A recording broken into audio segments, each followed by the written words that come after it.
Right, ముందుగా మనం నెల్లూరు వెళ్దాం. వైసీపీ నేత సజ్జల కుటుంబ సభ్యులకు చెందిన ఎస్టేట్ భూములపై అధికారుల బృందం సర్వేను చేపట్టింది. వైఎస్ఆర్ జిల్లా సీకే దిన్నె మండలంలో ప్రభుత్వ భూములను ఆక్రమించారన్న ఆరోపణలపై సమగ్ర సర్వేను నిర్వహించారు. కడప ఆర్డీఓ, వైఎస్ఆర్ జిల్లా DFO, survey and land records assistant డైరెక్టర్తో సహా ప్రభుత్వం ఒక కమిటీని ఏర్పాటు చేసింది. రెవెన్యూ, అటవీ శాఖ, ల్యాండ్ సర్వేయర్ల బృందాలు ఈ సర్వేను చేపట్టాయి.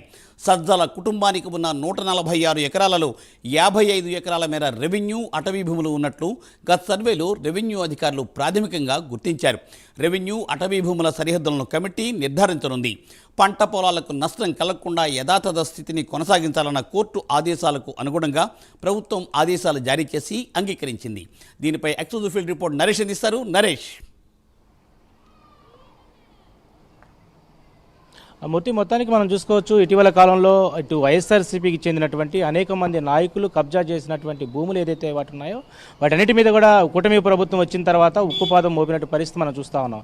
అయితే ఈ నేపథ్యంలోనే మనం ప్రధానంగా వైసీపీకి చెందినటువంటి నేత సజ్జల రామకృష్ణారెడ్డికి సంబంధించినటువంటి కుటుంబ సభ్యులు ఆక్రమించినటువంటి భూములు ఏదైతే ఉన్నాయో దాదాపు 146 ఎకరాలకు సంబంధించినటువంటి భూముల్ని మళ్ళా రీసర్వే చేయాలంటూ కూడా ఇప్పటికే న్యాయస్థానం కోరినట్టుగా తెలుస్తుంది. ఈ నేపథ్యంలోనే ఈ రోజు నుంచి కూడా ఈ యొక్క రీసర్వేకి సంబంధించినటువంటి ప్రభుత్వానికి న్యాయస్థానం ఒక 3 రోజుల పాటు త్రిసభ్య కమిటీని కూడా ఏర్పాటు చేసి ఎక్కడైతే సరిహద్దులు వాటన్నిటిని కూడా క్షుణ్ణంగా కూడా సర్వే చేయాలని చెప్పి ఈ నేపథ్యంలో సజ్జల రామకృష్ణారెడ్డి కుటుంబ సభ్యులు ఏదైతే వాళ్ళకు ఉన్నటువంటి దాదాపు 146 ఎకరాల్లో 56 ఎకరాల వరకు కూడా అటవీ భూములు, రెవెన్యూ భూములు ఉన్నాయంటూ కూడా అభియోగాలు ఉన్నటువంటి నేపథ్యంలోనే రీసర్వేకి మళ్ళా కూడా ఇటు ప్రభుత్వం నుంచి త్రిసభ్య కమిటీని ఏర్పాటు చేసింది న్యాయస్థానం.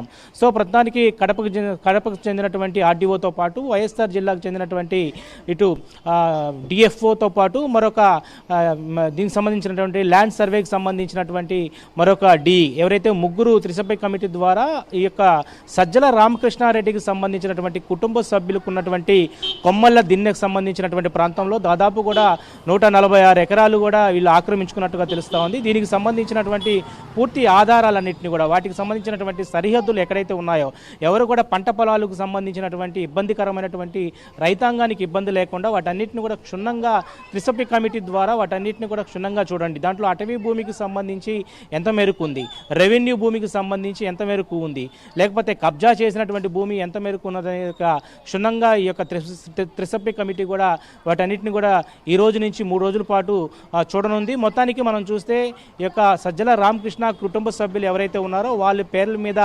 అన్యాక్రాంతంగా కూడా 146 ఎకరాలు కూడా దాదాపు కూడా ఆక్రమించుకున్నట్లుగా అభియోగం ఉండడంతో రీసర్వే షెడ్యూల్కు మళ్ళా శ్రీకారం చుట్టారని చెప్పొచ్చు. ఈ మొత్తంలో మనం చూస్తే కుటుంబ సభ్యుల్లో దాదాపు కూడా 146 ఎకరాల్లో ఎవరెవరి పేరు మీద ఎంతెంత ఉందో ఒకసారి కూడా మనం చూద్దాం.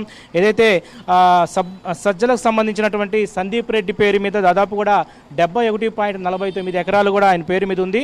సజ్జల జనార్దన్ రెడ్డి 16.85 ఎకరాలు ఆయన పేరు మీద కూడా ఉంది. అదేవిధంగా సజ్జల జనార్దన్ రెడ్డితో పాటు సందీప్ రెడ్డి మరో 20 ఎకరాల పాటు ఉంది.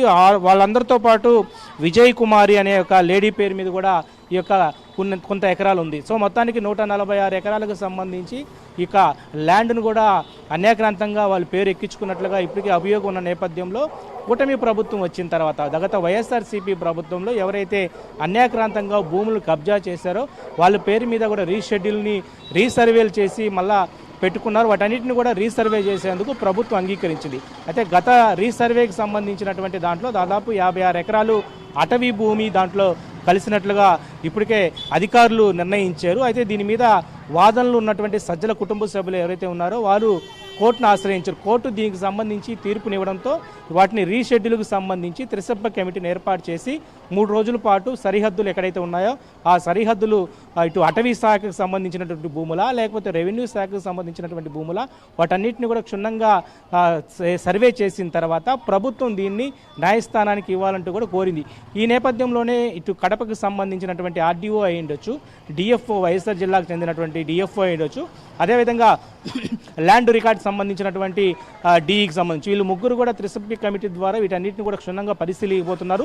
మొత్తానికి రాష్ట్ర వ్యాప్తంగా ఉన్నటువంటి అనేక అన్యాక్రాంతకు చెందినటువంటి ఏదైతే కబ్జాకు సంబంధించినటువంటి భూములను ఇప్పటికే రీషెడ్యూల్ చేస్తున్నారు. అందులో ప్రధానంగా దాదాపు 146 ఎకరాల పైగా కూడా వీటన్నిటిని కూడా సజ్జల కుటుంబ సభ్యులు ఇటు వీళ్ళ యొక్క ఆధీనంలో తీసుకొని వాటన్నిటిని కూడా పట్టాలు కూడా సృష్టించినట్టుగా తెలుస్తుంది. ఈ నేపథ్యంలోనే ఇటు అభియోగం చెందుతున్నటువంటి పరిస్థితుల్లో ఈరోజు రీషెడ్యూల్ని కూడా ముందుకు తీసుకెళ్లే ప్రయత్నం అయితే చేస్తున్నారు. 3 రోజుల పాటు ఈ యొక్క సరిహద్దులను కూడా ఏర్పాటు చేసిన తర్వాత వాటి పూర్వపరాలు పూర్తి స్థాయిలో కూడా గతంలో ఎవరి పేరు మీద ఉంది, ఇది ప్రభుత్వ భూమే, పంట కాలువలకు సంబంధించినటువంటి భూమే, దీనికి సంబంధించినటువంటి పూర్తి ఆధారాలకు సంబంధించినటువంటి ఒక నివేదికను అయితే తయారు చేసి ప్రభుత్వానికి ఇస్తుంది.